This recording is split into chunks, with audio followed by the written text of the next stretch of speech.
Fabienne Baez pour Harmonie Thérapie. Un petit blabla pour ceux qui se demandent à quoi ça sert un accompagnement. Accompagner signifie se joindre à quelqu'un pour aller où il va en même temps que lui. Un accompagnement à visée thérapeutique, comme la sophrologie et le conseil en fleurs de bac, est établi dans le but d'améliorer le bien-être, le potentiel ou la qualité de vie des personnes suivies. Ramener équilibre et harmonie. L'accompagnant se joint à la personne pour aller vers le bien-être de celle-ci en même temps qu'elle, c'est-à-dire en la soutenant dans son cheminement, en marchant à côté d'elle. Il s'agit pour la personne qui choisit d'être accompagnée d'une démarche dynamique qui, c'est vrai, nécessite une implication, un engagement. Oser demander de l'aide, c'est accepter d'en avoir besoin. Et cette acceptation est un pas décisif vers un retour à soi. Cet engagement valide la mise en mouvement vers le changement et garantit la mise en route du processus de guérison. Et oui, la guérison est un processus. Mais la bonne nouvelle, c'est que le processus en lui-même est la guérison. Car l'expérience vécue lors d'un accompagnement nous transforme jusque dans nos cellules. Cela, pour paraphraser l'adage, ce n'est pas la destination qui compte, c'est le voyage.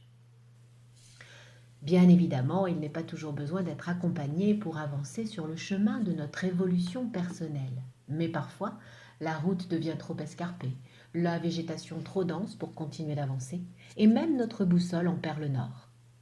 Alors, on peut choisir de se faire accompagner sur un bout de chemin pour renforcer son équipement, apprendre à choisir les bonnes chaussures, prendre du recul sur son itinéraire, réparer, optimiser sa boussole. Un accompagnement individuel se doit d'être sur mesure. Pourquoi ?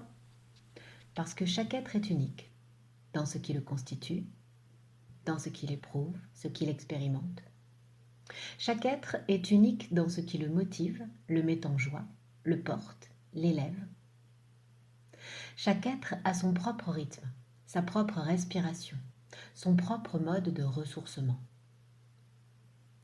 Un espace d'accueil et d'écoute bienveillant permet de déposer les mots MOTS, mais également les mots MAUX, les doutes, les questions, et facilite l'émergence des réponses, des besoins, des ressources, des solutions dont vous êtes l'unique détenteur. Le praticien qui vous accompagne ne détient en aucun cas la solution à vos problèmes. Il respecte, accueille, écoute, guide, mais n'impose jamais. Cheminer vers soi est une aventure qui peut réveiller les résistances. Et oui, les peurs inconscientes ou conscientes. C'est pourquoi il est si important d'évoluer dans un cadre sécurisé où confiance et confidentialité sont les piliers de cet espace d'ouverture et d'observation de votre propre conscience. Mais une telle aventure est également enthousiasmante, enrichissante, valorisante.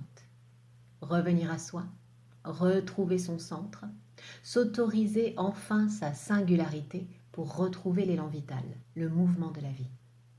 Devenir son propre alchimiste et transformer le plomb en or. Pour vous accompagner, mes deux outils de prédilection sont la sophrologie et les fleurs de bac. Pour ceux qui souhaiteraient en savoir un peu plus sur ces deux pratiques, je vous invite à aller écouter les deux petits blablas correspondants.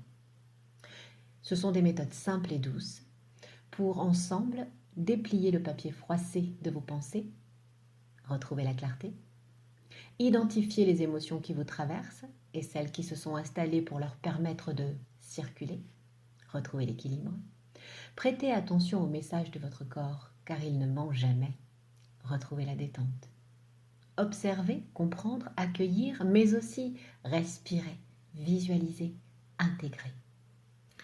Mon engagement ? Vous gardez au cœur de l'accompagnement pour vous aider à vous souvenir que vous êtes la personne la plus importante de votre vie, que vous avez en vous de merveilleuses ressources et que ce que vous êtes profondément est véritablement ce qui vous va le mieux.